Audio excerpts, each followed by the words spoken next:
Shabbat Shalom, Mishpayat. Greetings to the 12 tribes of Israel, scattered, dispersed, but not destroyed. I'd like to welcome each and every one of you to the truth. We are a part of the Waking Remnant Coalition Dallas. I am Yemi'el Ben Yehuda, and I am here teaching about Yah's Word and the truth about Yah's Word to his people during this time, in our time of need. Sorry for how I look this morning or this afternoon, but we did the Shabbat thing today. We got us some rest. So we want to go into, we're about to get ready to do an in-depth study on the Apocrypha, and we want to start breaking down some of the books of the Apocrypha. I thought it was very important for each of us because of the fact that few people have had an opportunity to even read the Apocrypha, especially when people were coming out of church. They've been kind of influenced even by some of the teachers in this walk.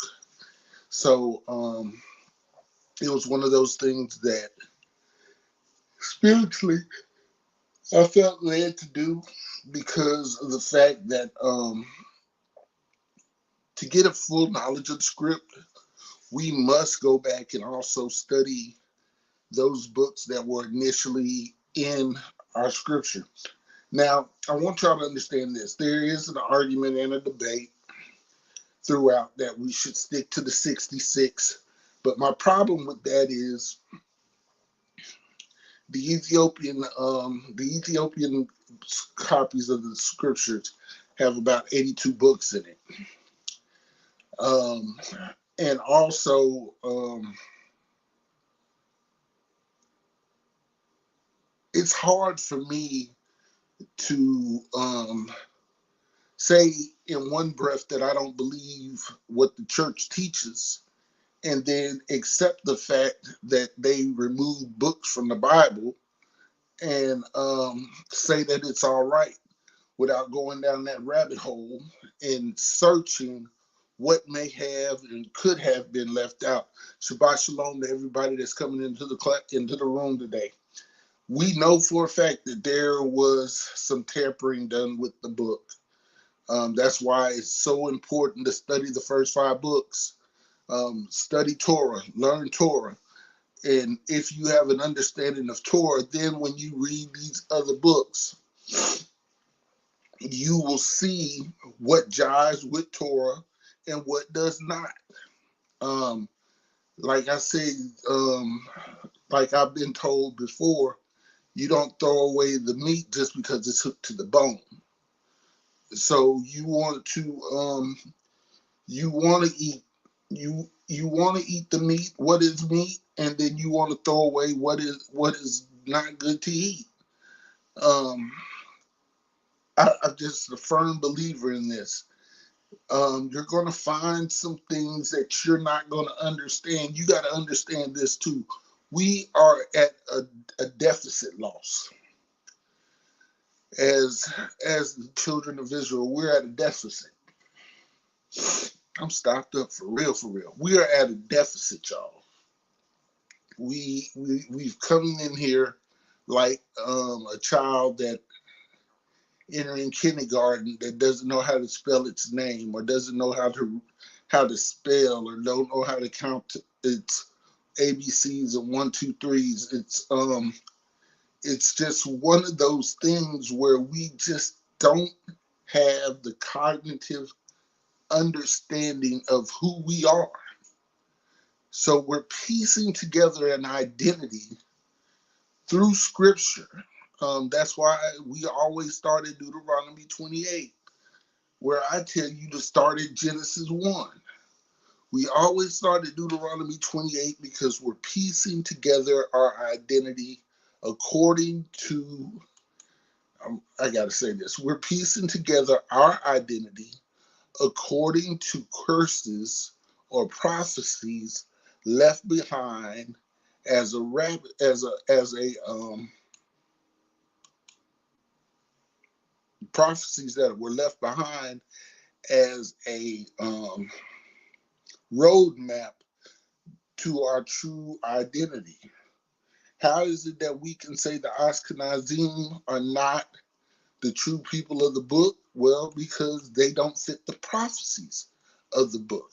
How can we say that we are the true children of the book? Because the prophecies written in Deuteronomy, the prophecies written in Genesis, those prophetic words match our identity perfectly.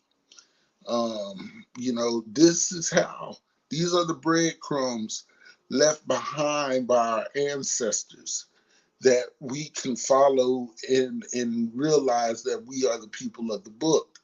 Now, I must say this to each of us as we are gathered here today, is that not only does it teach us that we are the people of the book, but it also points out our relationship with Yah Elohim. And because of this, it empowers us, it emboldens us to move according to the script. So if you take out a section as riveting and as molding and shaping as the Apocrypha books, you lose out on a part of your genetic code or a part of who you are. And this is why it is important for me, as not only a teacher, but one who walks according or tries to walk. Don't let me say I walk, because someone who tries to walk upright and according to the will of Yah. It compels me to go back to these books and to look into these books so that we can get a better working understanding of whose we are and who we are as a people. And I know that there's a lot of my brothers who I love dearly that don't subscribe to going into these books. I understand that. And as a teacher, that may be good for you. That may fit your narrative. That may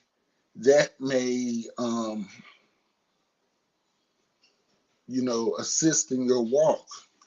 But for me, I believe it is a hindrance not to have the whole story.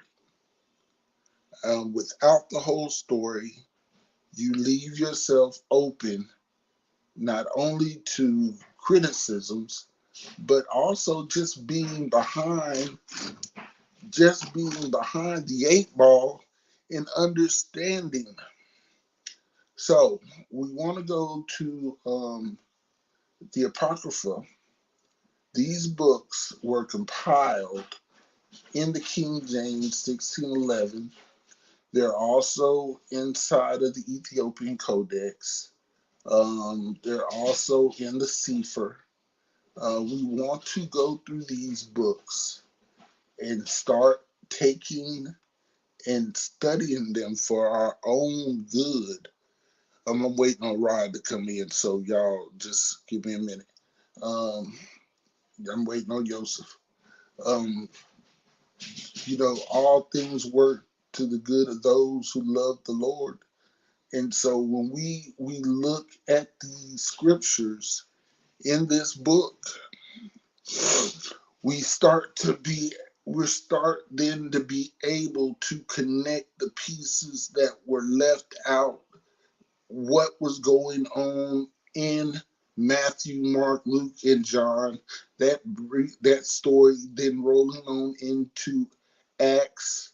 It starts to tell you, it starts to bring the picture into full circumference, where now you can look at this picture and there's no spots missing. Now you can understand the turmoil of the day. You can understand why Paul or Saul wrote the way that he did, because according to his teachings, Saul was taught a Hellenized doctrine. He was taught mostly out of not the Torah. He was taught mostly out of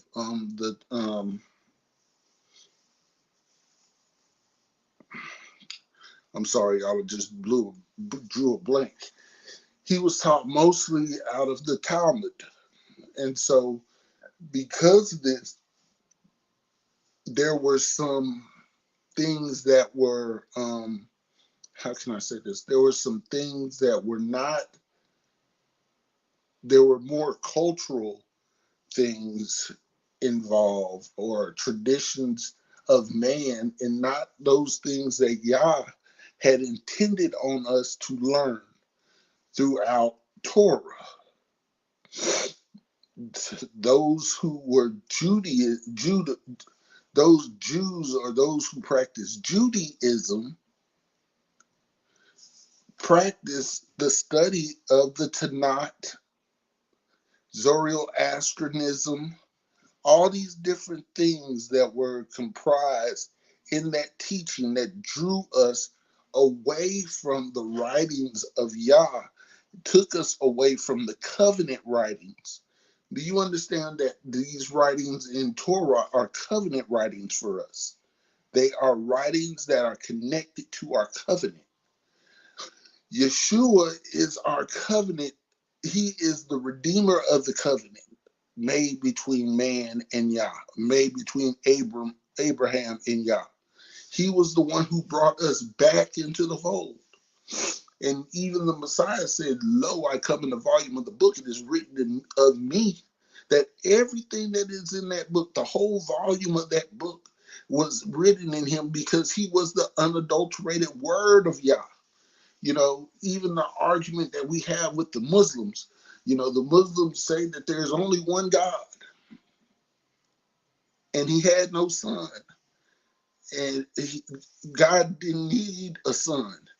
But understanding how we understand, we as Hebrews, or those who, us Hebrews that follow the writings or Messianics, understand, the Son of Yah is actually propelled because the word is seed. What you speak is seed. And only one way that seed can come from somebody and not be his is if he lands on ground that is not his. So when the Father spoke life into the earth, he spoke the word, and that was his seed. The Messiah became the seed of Yah because he was the word that was spewed out from Yah. Man, I could go into this all day long. But this is why, Stefan, if you got Rod's number, text him for me. This is why it is important for us to move according to the word of Yah, according to his will, according to what was spoken in these books. And this is why we go into this study, understanding that there's a period of time that was left out between Malachi and Matthew. And these books fill in those missing parts, those missing segments of what I would call DNA. And it brings the picture into a fuller scope. So now not only does it close out what was taught in Old Testament or the Tanakh, it brings in what was to come from the Bari Hadashah. It was the prequel, kind of like the Star Wars novels. This was the prequel to when Luke popped on the scene. These are the prequels to when the Messiah pops on the scene. And we have to have this prequel story. We have to understand what was going on during the Clone Wars, or during the Greco-Roman period of occupation of Israel. We have to understand that. So now we can understand the fight between why the Messiah had to leave Rome. I mean, had to leave Israel and go into Egypt.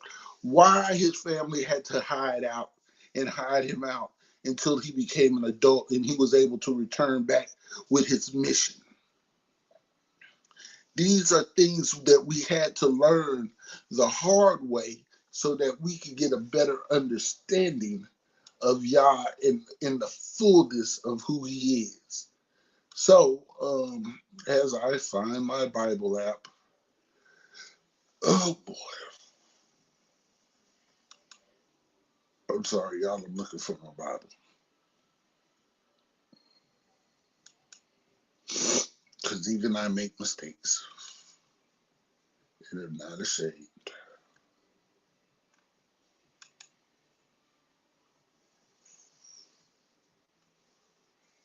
We're going to get ready to open up.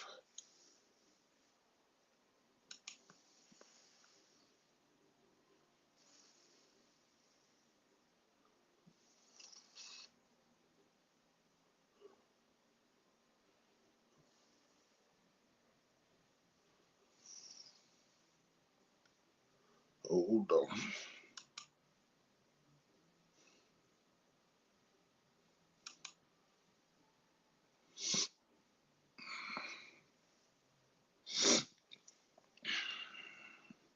Oh, and for all of y'all that came over on last week, I want to ask that y'all forgive me for not being on and not posting anything. I had a procedure done last Friday. I was drugged up because I had to go under sedation. And when I came back, we hold on for a sec, y'all.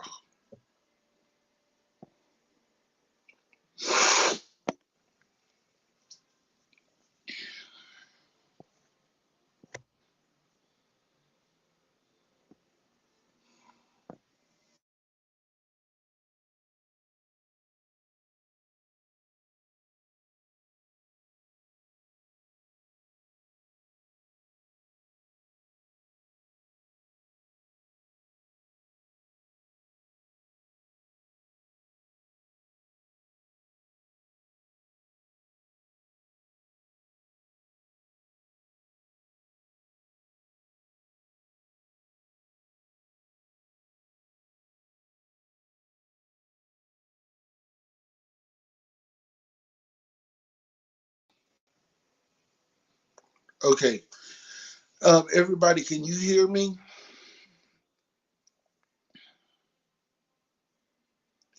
Can I get y'all to put a 1 or a 2 in the in if you can hear me?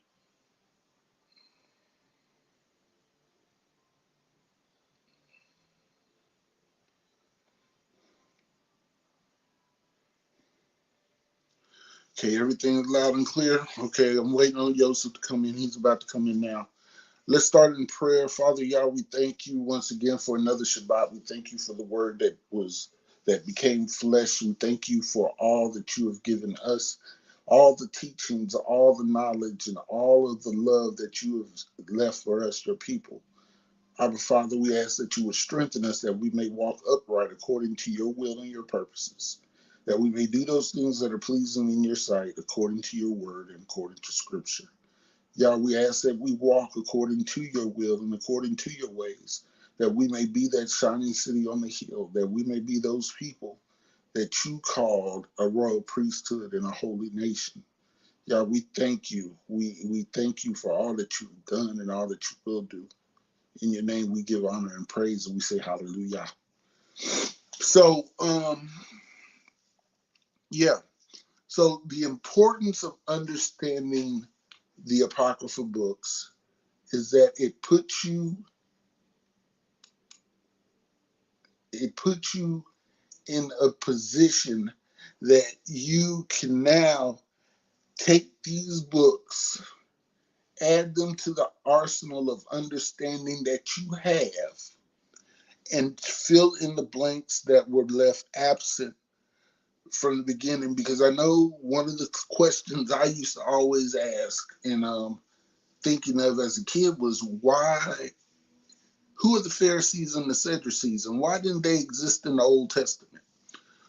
Well, if you don't read this book and read Maccabees, read all the books of the Maccabees, you won't understand where they came from. You won't understand where the separation of church and state happened. One of the funniest things that Christianity in this country has taught me is the separation of church and state.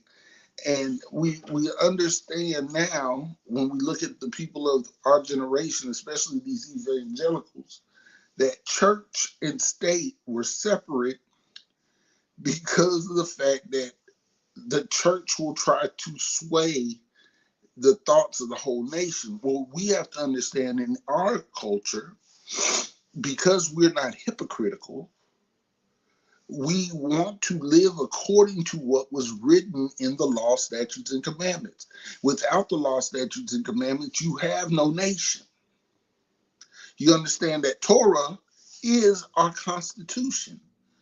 Torah is our Bill of Rights.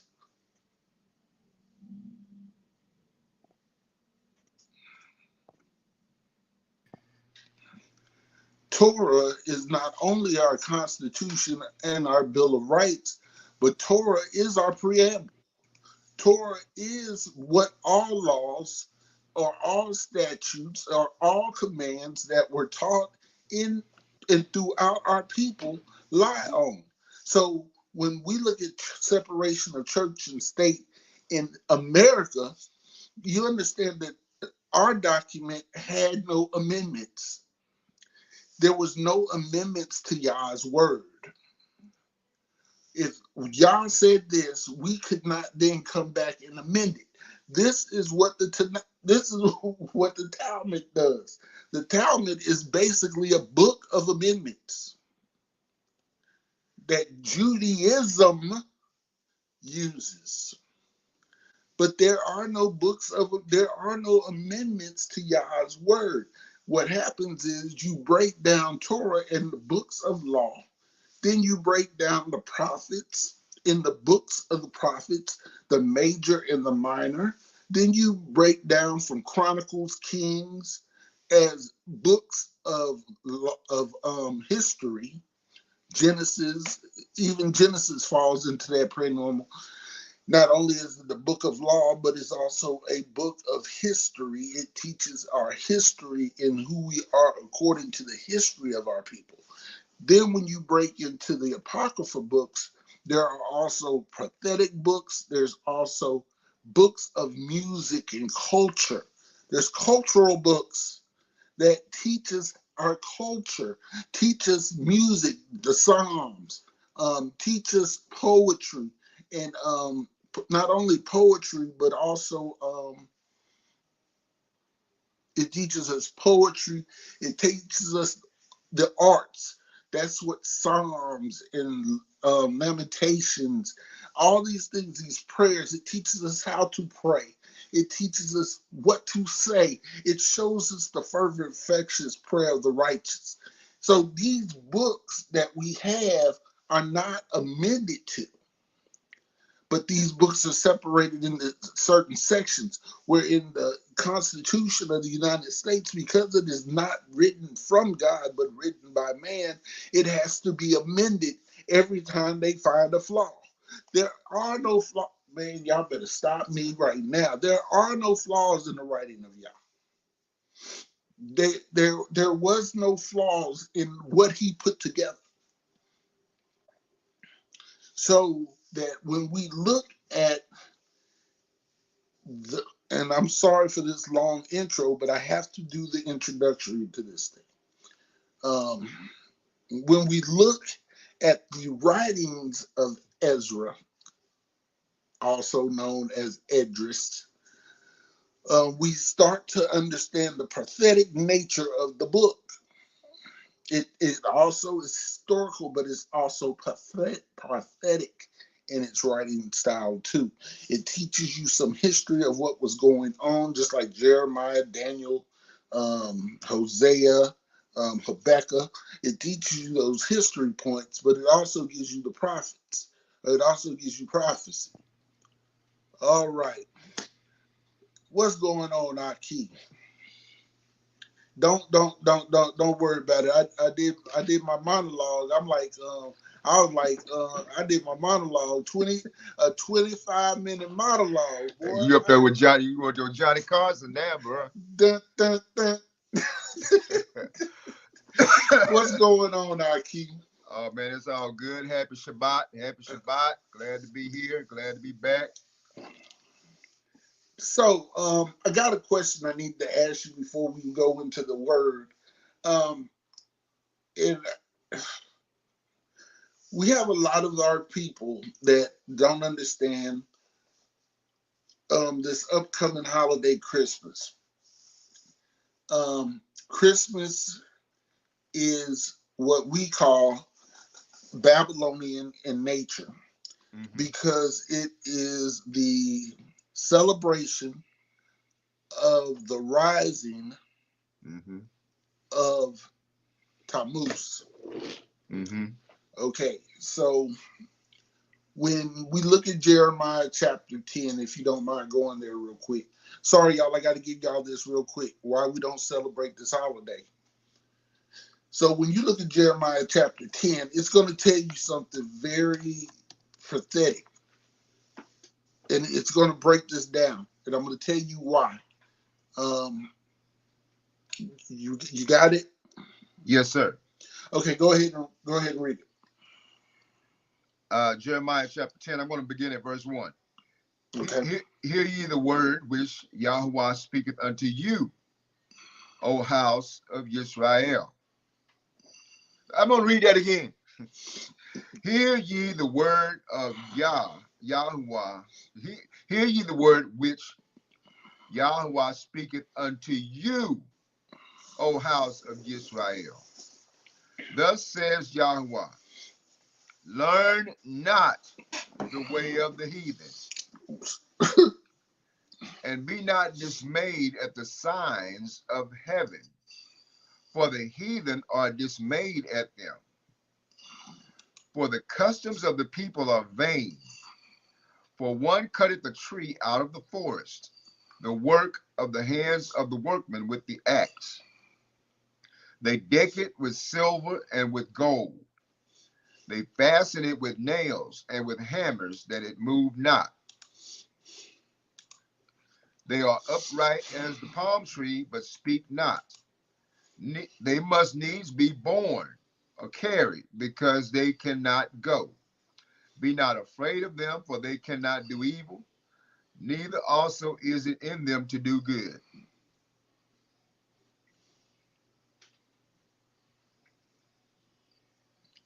That was 1 through 5. Okay, so when we first look at this, he's telling us, first of all, he's pleading to Israel. Oh, hear, or hear ye. So he's telling us that we should not go and celebrate or take on the ways or customs of the heathen. Who are the heathen? May I, can I protell, may I say, all those other nations that do not follow Torah. He says they go out and cut it down a tree from the forest, the workers of the hands of the craftsmen. Understand this, not the workings of Yah's hands, not the workings of Yah's will, but the will of the craftsmen. And they fasten it. They deck it with gold and silver and nail it with hammers that it will not be moved. Shabbat Shalom. So when you look at this, he's telling you in Jeremiah 10, don't go out in the forest and cut down no trees and fasten them so they can't be moved. The Mm-hmm. first thing you think about when you think about Christmas is what? A Christmas tree. Christmas tree. Now, understanding this, that the Babylonian teaching was that the Christmas tree represents fertility, Mm-hmm. it renewal of life. Mm-hmm. Okay, so Tammuz was killed by a boar, and he was the son of Nimrod. Am I hitting on this? Yes. Okay. And so when they celebrate these holidays, they try to recreate those things that are in heaven. And so what this actually is an understanding of this. The winter solstice is coming, and it's starts around the 19th or the 20th of the month. The days get shorter and shorter and shorter until the 25th. And then when the sun rises on the 25th, the days now progressively get longer. Yeah. This represents new life and new birth. This is why they moved. This is why this is why they moved the first of the year from the spring to the winter. Mm-hmm. This is it was all in worship of Tammuz. Yeah. His birthday was December the 25th, Mm-hmm. not the birthday of Yeshua HaMashiach, but the birthday of an antichrist. Mm-hmm. And so when you celebrate Christmas and you deck silver and gold silver represents the moon, the lesser light, because silver is the lesser metal. Gold represents the sun worship. Remember Mm-hmm. Abraham of of before he came out of Ur of the Chaldees, he was a moon worshiper. So these represent worship of sun and moon. This tree represents life. And then it fixed on top of it a star, the star of Molech. Mm-hmm. Mm-hmm. The same star that you see in that Jewish flag, which represents prosperity and all this other stuff, money and all this other stuff. They say it's the Star of David, but it ain't. These festivals are wrapped around it, have orgies and all this other stuff that is connected to Christmas.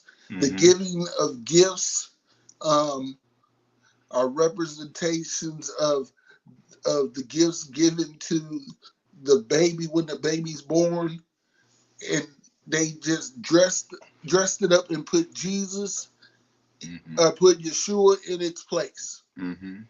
Mm-hmm. But this is not our holiday. And so when you start teaching your kids that we don't keep Christmas, and you start teaching your family why we don't keep Christmas, I won't say there's a substitute. During this time was the dedication of the temple. The Mm-hmm. dedication of the temple was 8 days. Candles were lit, gifts were exchanged, Mm-hmm. oil was saved up. This is Mm-hmm. why we celebrate what they call Hanukkah, Mm-hmm. which is actually the feast of dedication. If you Right. want, if you want to celebrate something, celebrate that. Get you a menorah and start lighting candles. Each day, exchange pleasantries and a meal. Um, that's what I would tell you to do during this time. You got anything on? Uh, yeah. There is a YouTube video of Pat Robertson, president of the 700 Club. Y'all look it up. And he just tells it like it is about Christmas. And it was kind of funny to him. I mean, he was explaining the pagan origins of Christmas, and he just flat out said, he's doing a little interview. He's being interviewed by his co-host, and he's talking about Christmas, and he's telling them it's pagan. and this goes along with what I've been sharing with you all over the years, that those of us who have been to seminary, we know this. We know all of this. We were taught all of this. But we're trained not to touch it. Don't mess with it, because these days are these are uh, high income days for the for the church. I guess you could say. I guess, for lack of a better term, for put it like that. We dealing with Easter. You don't touch fundraisers. You don't touch Christmas. You don't touch Mother's Day. You don't touch those days. You don't. We know they have pagan origins in the church. Christian pastors know they have pagan origins, but have been trained. Do not over your pulpit by under any circumstances, come over your pulpit and say there ain't no Santa Claus, there ain't no. You got Jesus' birthday, but it's Mithra's birthday, it's Tammuz's birthday, it's Nimrod's birthday, it's all of the heathen deities, Krishna, all of the pagan deities just so happen to be born on December 25th. And the Most High has told us plainly, shared with us plainly, this is why we're still in the mess that we're in as a people. Do not learn or do not take on the way of the heathen. Do not take down Nimrod's face and paste Jesus's face up there and talk about, well, we know all that. And there's a lot of us just say, well, yeah, we know all that, but Jesus is the reason for the season. We gonna celebrate it anyway. We gonna celebrate it anyway. And don't understand this. Now they sing this song about Santa Claus, talking about he's taking a list and checking it twice, go find out who's naughty and nice, and don't realize that the angels are doing the same thing. Okay, you being naughty too. You blotting your name out of the book when you celebrate these holidays and start teaching your kids that. Do you understand that the meals that you celebrate during these holidays are meals offered up to other gods? Yeah. Those feasts are offerings. And as long when you leave out your cookies and your your cookies and your eggnog, and hoping that Santa Claus come down the chimney and get it, those are offerings that you're offering up to other gods. And that tree, our children at the tree, they have to kneel before that tree to receive that gift. Come on now. And we're so desensitized to it that we say, oh, it don't mean nothing. Yes, it does. The enemy doesn't do anything by chance or by happenstance. Not to mention the fact that tree is a phallic symbol. Meaning that tree is out. Not only is it representative of new life, but we know where life stems from. The intercourse between a male and a woman with the erect, we don't see with the erect penis of a man. That tree is a phallic symbol.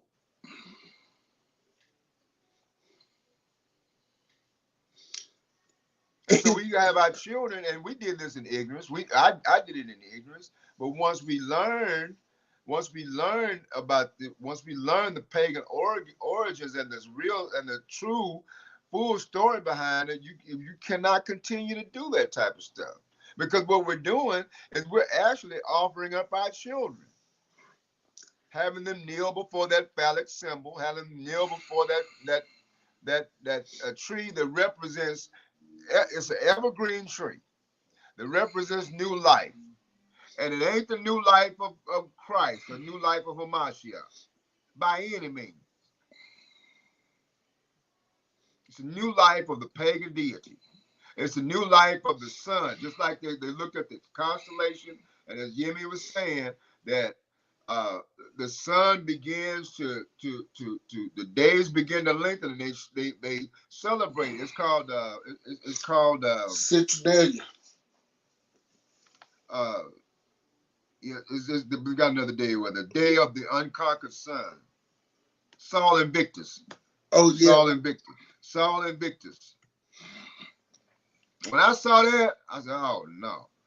It's the birthday of the unconquered sun. S-U-N.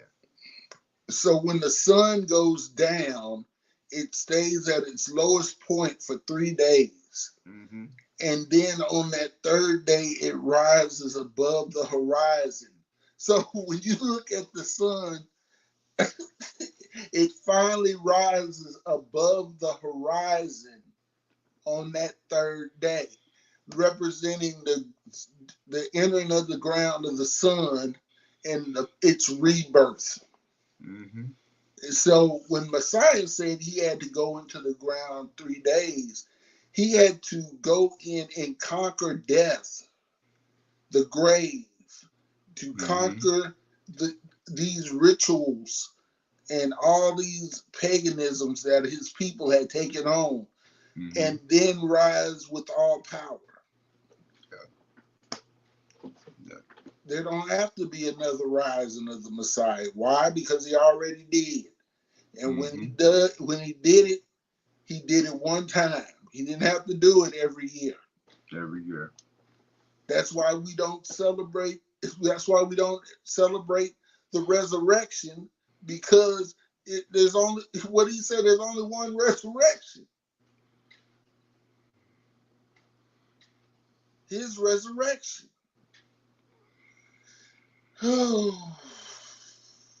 Yeah.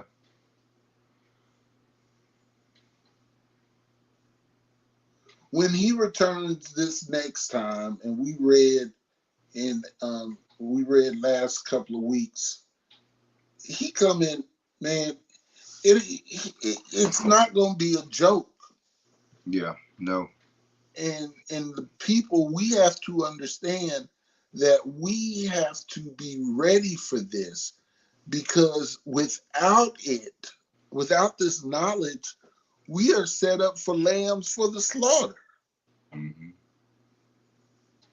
And so when you're dealing with brothers or sisters that are in this walk and their families still celebrate these holidays, you got to tell them, look, I don't want you around your family on these days, because of the fact that it's setting you up. It's bringing turmoil into your house. Mm-hmm. And it's hard, I know it is. And let me tell you, people will break up with you for far less. Mm-hmm. Don't go messing with their holidays. Yeah. They'll break up with you for far less. Yeah. But you have to be able, with sound mind and judgment, because let's just be honest with you. Joseph and myself, both of our wives are in the truth. Both of them understand or have an understanding of the truth, but it Mm-hmm. has not always been that way. My wife will run her butt down to Giddings in a heartbeat to spend time with her family during these holidays. Well, used to. And, and it wasn't because she didn't understand. It was just something that it was inbred in us. Mm-hmm. The hardest thing ever to do is to pull somebody. Look, if you do something for 21 days, it's a habit. It becomes a habit. And just like with these holidays, you've been doing them for 30 years. How you think that's going to change overnight? A lot of us be weaning away from stuff like crackheads. Hell, let me be honest with you. Hell, sometimes I be looking through DoorDash to order some dang food, and I see a BLT, and I damn near lose my mind. I be like, just this once.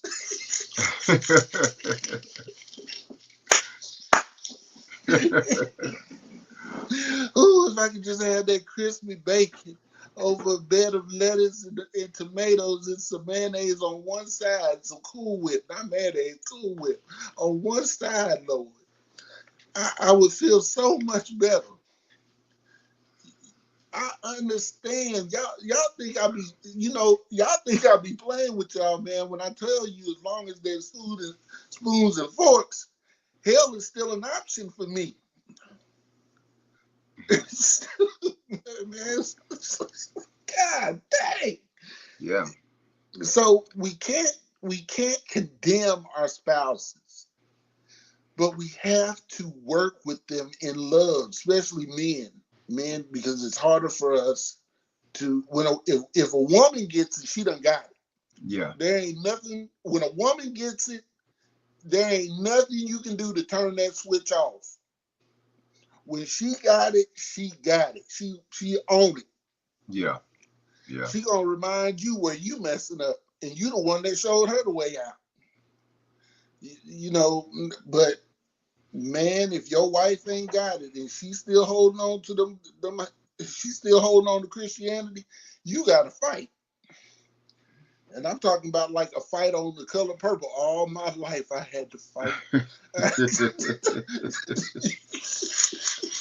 You wake up some mornings and once you wake up on the Shabbat and you be like, oh, it's about to go down.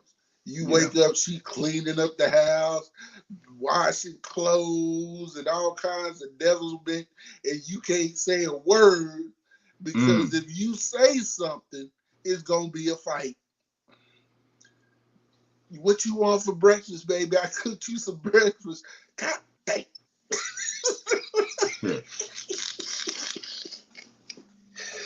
But you got to hold on to the word, the word, the word, the word, the word, the word, the word. The more you get the word in you and the more you begin to meditate on what it means, things around you will change. One thing I will take out of Christianity, and I hate to say it like this is one thing the word will make room for you. When I tell you the word of Yah will make room for you, it will move out things. Yeah. This word ain't a dead word. Now, this is one thing Christianity got right. The word is not dead in no means, shape, or form. The word has life.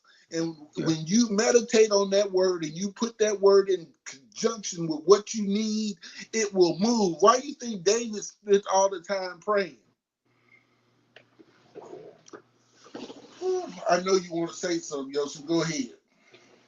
No, I was just going to again encourage us to what I was going to say slipped my mind. If you're nervous about if you're nervous about sharing the truth about Christmas, just have them Google Christmas. Everybody got a smartphone. Yep. And if you don't feel comfortable going into the details, everybody in the house got a smartphone, and just have people that you're having a conversation with, just Google Christmas, and it'll run it down.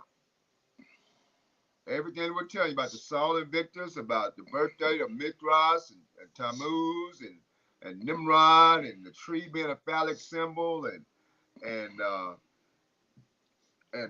significance between the Yule log, all that stuff, the pagan origins of it. Yeah, those Yule tides, when you look at the Yule log and them burning up your children, when it tells you don't offer up your children to the fire, when the scripture tells us about offering our kids up to the fire, it's talking about these Yule logs. Ooh. Yeah. Yeah. Man, Yah had men pen a book of remedy, of antidote, and of healing. Scripture gives remedy to everything that you have done wrong. It is an antidote for those things that have. It's an antidote. If you are poisoned, this book will be the antidote for that poison. So when you Yeah. go, it's like an anti-venom. So when the venom is put in you, and the world will do it, if by Yeah. studying his word, it acts like an anti-venom to bring out that poison that was put in you. It is a remedy from any ailment or curse. Yeah. Even the curse, look, man, I'm gonna tell you something. Even the curses that he applies to your life, if you do what it says in the book, it will bring you back into a place of recovery. Yeah. That redemption is just recovery from illness. When you are, man, boy, you better you take this lesson because I'm done. Because if I go any further, I'm gonna start shouting, and we, you don't, people don't understand, man, that when you got this book, you got a cure all, end all for everything that's going on in your life. Cancer, this book can cure it. Mm-hmm. There are remedies in the book. There are prayers in the book. David prayed, man. What's that prayer? I forgot which one is it. Psalms 91, the one where David prayed over his enemies. He prayed so long and hard that, and it was arduous. He was talking about snuffing out folks in a Yeah. prayer. It was bullets. David prayed. Do you understand that Yah would not let David touch Saul because it was against his will. Yeah. But Yah touched Saul all he wanted. He drove Saul mad. He broke Saul's neck. Do you understand? Yah had. Yeah.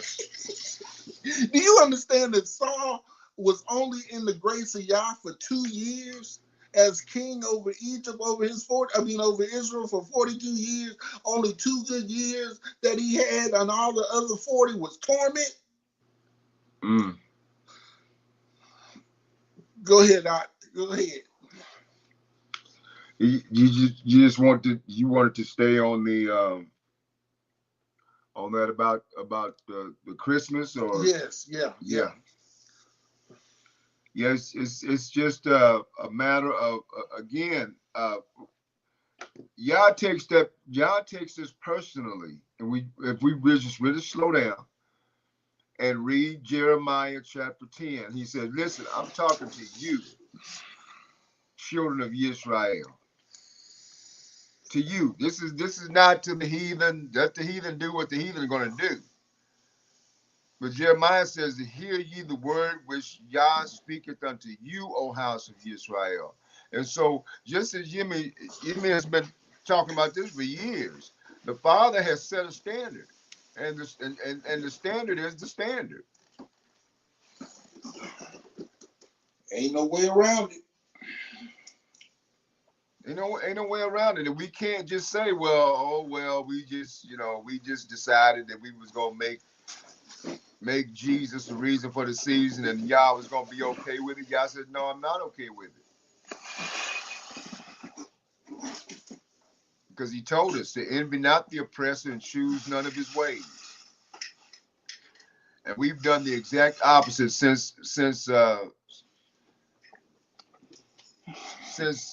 emancipation. We've done the exact opposite. We want to follow them. We want to do what they do. We want to act like they act. We want them to accept. We want the heathen to accept us, and so we end up doing the stuff that we do the things that the Father told us not to do, so we can be accepted by them. And then have the nerve.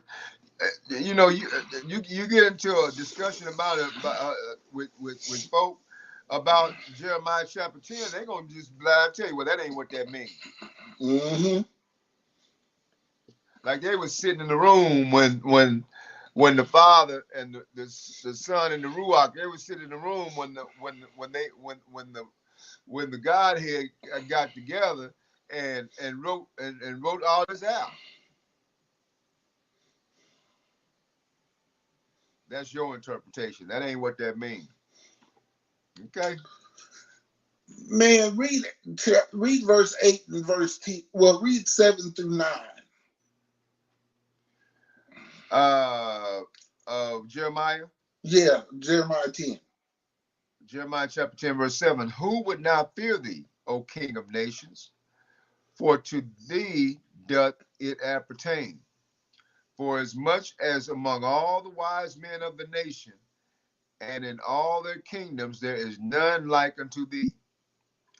But they are altogether brutish and foolish. The stock is a doctrine of vanities. Silver spread into plates is brought from Tarshish, and gold from Uphaz.